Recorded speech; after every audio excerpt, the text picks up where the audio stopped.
The Miracles and Prophecies of St. Don Bosco, a project of America Needs Fatima. I'm your host, Matthew Miller. Don Bosco's Dream of Dominic Savio, Part 2. "Are you Dominic Savio?" I asked. "Yes, I am. Don't you know me anymore?" "How come you're here?" I asked, still bewildered. Savio spoke affectionately. "I came to talk with you. We spoke together so often on earth. Do you not recall how much you loved me, or how many tokens of friendship you gave me, and how kind you were to me? And did I not return the warmth of your love? How much trust I placed in you. So why are you tongue-tied? Why are you shaking? Come, ask me a question or two." Summoning my courage, I replied, "I'm shaking because I don't know where I am." "Why, you're in the abode of happiness," Savio answered, "where one experiences every joy, every delight. Is this the reward of the just? No, not at all. Here we don't enjoy supernatural happiness, but only a natural one, though greatly magnified." "Everything here, then, is natural?" "Yes, only enhanced by God's power." "Oh," I exclaimed, "I thought this was paradise." "Oh, no, no, no," Savio answered. "No human eye can look upon the beauty of paradise." "And this music?" I asked. "Is it the music which you enjoy in heaven?" "No, no, absolutely not." "Are these, then, natural sounds?" "Yes, of course, but brought to perfection by God's infinite power." "And this light which outshines the sun's brilliance, is it a supernatural light? Is it a heavenly light?" "It is only natural light, fortified and perfected by God's omnipotence." "Might I be allowed to see a little supernatural light?" "No one can see it until he has come to see God as he is. The faintest ray of that light would instantly strike one dead, because the human senses aren't sturdy enough to endure it." "Could there possibly be a natural light lovelier than this?" "Oh yes, but if you could only see a single ray of natural light increased by just 1 degree, you would go into an ecstasy." "Might I not see at least one tiny ray of this brighter light?" "Yes, of course you may. I'll give you a proof of what I say. Open your eyes." "They are open," I answered. "Pay close attention, then, and look out toward the farthest end of that crystal sea." I looked. Instantly from the remotest heavens, a sudden streak of light flashed through space, fine as a thread, but so brilliant, so piercing, that my gaze faltered in pain. I shut my eyes and screamed loud enough to wake Father Lemoyne, he's here now, who was sleeping in the next room. In the morning he asked me in fright what had happened to me during the night to have so upset me. That filament of light was 100 million times brighter than the sun. Its brilliance could have lit up our entire universe. After some moments, I opened my eyes again. "What was that?" I asked Dominic. "Was not that a heavenly beam?" "No, it wasn't a supernatural light," Dominic replied, "though ever so much superior in brilliance than the light of the world. It was nothing more than earthly light, rendered ever so dazzling by God's power. Even if a vast array of light, as strong as the ray you saw at the end of that crystal sea, were to cover the whole world, it would still not give you an idea of the splendors of paradise." "Then what do you enjoy in paradise?"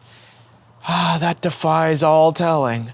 The happiness of heaven no mortal beings can ever know until they die and are united to their Maker. We enjoy God, nothing else." By now, I had fully recovered from my initial bewilderment and was taken up with admiring Dominic Savio's beauty. "Why are you wearing that white sparkling robe?" I asked him frankly. Giving no sign of wanting to respond, Savio remained silent, but the choir, accompanied by all the instruments, sang, "They have girded themselves, and have washed their robes white in the blood of the Lamb." "And why," I asked as the music ended, "are you wearing that red sash about your waist?" Again, Savio didn't reply, and motioned that he did not wish to answer. It was Father Alessonati who then began to sing by himself. "They are virgins," he sang, "and follow the Lamb wherever he goes."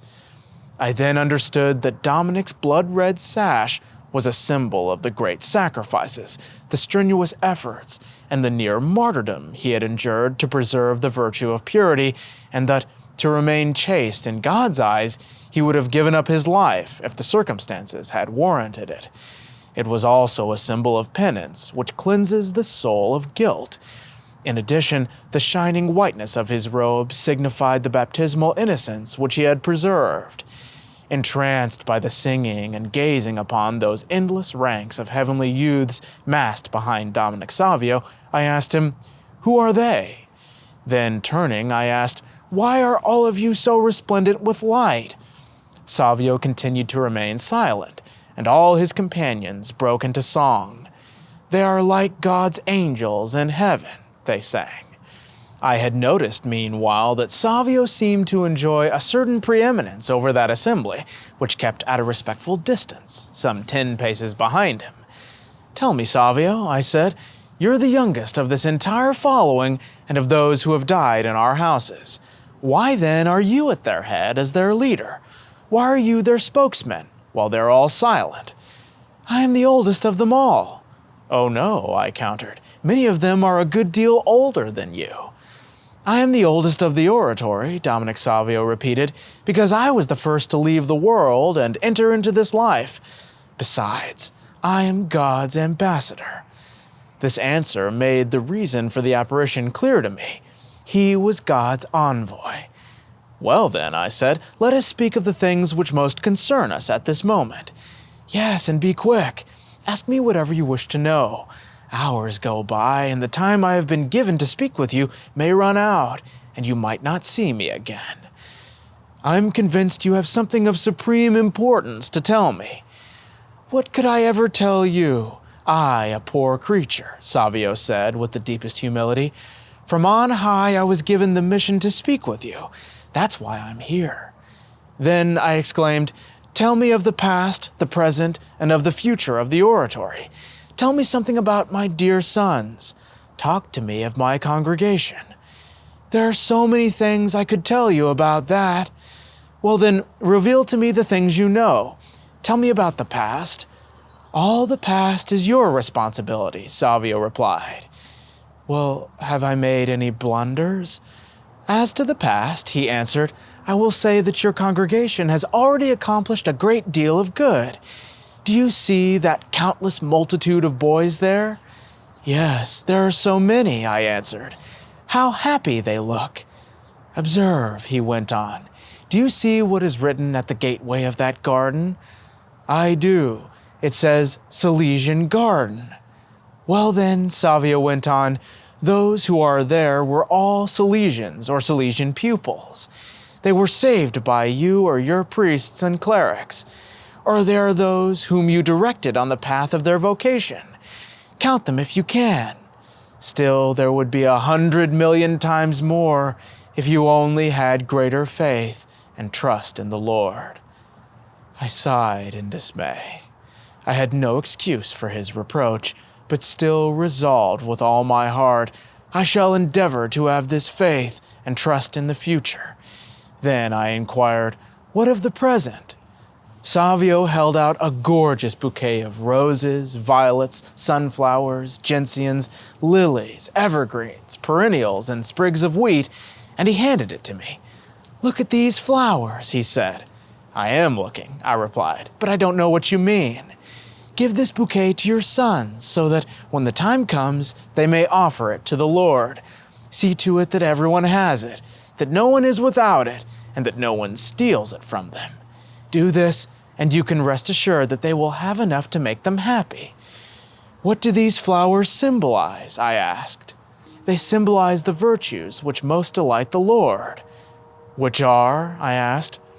"Well, the rose is the symbol of charity, the violet of humility, the sunflower of obedience, the gentian of penance and self-denial, and the wheat stalks of frequent communion.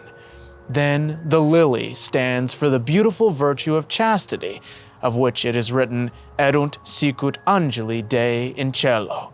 They shall be like God's angels in heaven. Finally, the evergreens and perennials tell you that these virtues must endure forever. They denote perseverance. Very well, my dear Savio, I answered. Now tell me, you who practiced all these virtues in your lifetime, what comforted you the most at the moment of your death? What do you think it was? Savio prompted. Perhaps having preserved the beautiful virtue of purity. Not that alone. Having your conscience at peace. That too is a good thing, but it's still not the best. Perhaps the hope of paradise. No, not even that. Well, was it the treasury of good deeds you had stored up? No. Well, what was it then? I pleaded with him, nonplussed at having failed to fathom his thought. The one thing that consoled me at the hour of my death, Savio answered, was the assistance of the mighty and lovely mother of the Savior. Tell your sons never to forget to pray to her as long as they live. But now hurry if you want me to answer more questions. Well, what can you tell me about the future? I asked. And to hear the answer to that question, please come back Friday for the final part of this dream. Thank you all so much for watching. God bless you, and Our Lady keep you.